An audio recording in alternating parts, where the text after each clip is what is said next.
ये internal and external sorting, ये KU के BCA एडवांस डेटा स्ट्रक्चर की थर्ड यूनिट है और उसका फर्स्ट टॉपिक है। इंटरनल एंड एक्सटर्नल सॉर्टिंग से पहले हमें ये पता होना चाहिए सॉर्टिंग होती क्या है। सॉर्टिंग बेसिकली एक ऐसा टास्क है जिसमें हम एलिमेंट्स या फिर किसी भी नंबर को अल्फ़ाबेटिकली या फिर असेंडिंग या डिसेंडिंग ऑर्डर में अरेंज करते हैं। तो when it comes to sorting algorithm in data structure, there are two main categories based on where the data is stored during the sorting process: internal and external. Internal sorting क्या होती है हमारी? Happens entirely within the computer's main memory. जो computer की main memory होती है, सिर्फ उसके अंदर जो काम या फिर जो प्रोसेस करे उसे इंटरनल सॉर्टिंग कहते हैं।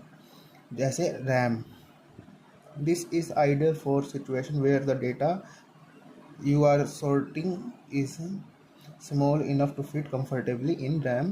जैसे हम जानते हैं कि रैम एक प्रिसाइज मेमोरी होती है, तो ये वही कह रहा है कि इंटरनल सॉर्टिंग में हम वो डेटा सॉर्ट करवाते हैं जो इतना छोटा हो, इतना उसके साइज़ इनफ हो कि वो एक रैम के अंदर स्टोर हो सके। इसके जो वेरियस टाइप्स होते हैं वो कौन कौन से होते हैं? Bubble sort, insertion sort, selection sort, merge sort and quick sort. हमारे सिलेबस में सिर्फ merge sort and quick sort है। तो हम इसके नाम से ही पता लग गया कि इंटरनल सॉर्टिंग मतलब जो रैम के अंदर वर्क करवाए उसे कहते हैं इंटरनल सॉर्टिंग। अब एक्सटर्नल सॉर्टिंग क्या होगी? इसके भी नाम से पता लग रहा है कि comes into play you are dealing with massive data that cannot be entirely loaded into RAM। मतलब इतना बड़ा डेटा, इतना बड़ा एक डेटा सर्वर चाहिए, डेटा बेस है जो एक रैम के अंदर स्टोर नहीं हो रहा है।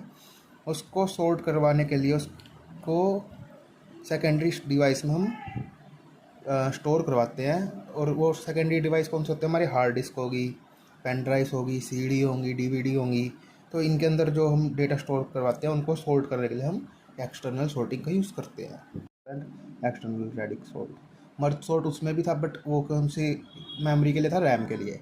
ये कौन सी मेमोरी के लिए? टेम्पररी स्टोरेज या फिर डिस्क के लिए, जो हम एक्सटर्नल डिवाइसेस में स्टोर करवाते हैं मेमोरी या फिर डेटा, उनके लिए यूज़ होता है। इसके फीचर्स और थोड़ा सा डिफ्रेंशिएट देख लेते हैं।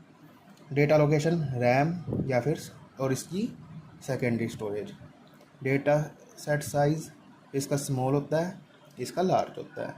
स्पीड, अगर अब इंटरनल मेमोरी है तो फास्ट होगी, उसके एक्सटर्नल मेमोरी है तो स्लो ही होगी। एल्गोरिदम कौन कौन सी यूज़ हो रही है? Bubble sort, insertion sort etcetera, merge sort और रेडिक सॉर्ट एक्सेट्रा। तो अब हम देखेंगे इनके फर्दर टाइप्स को एक्सप्लेन करेंगे जो हमारे सिलेबस में है।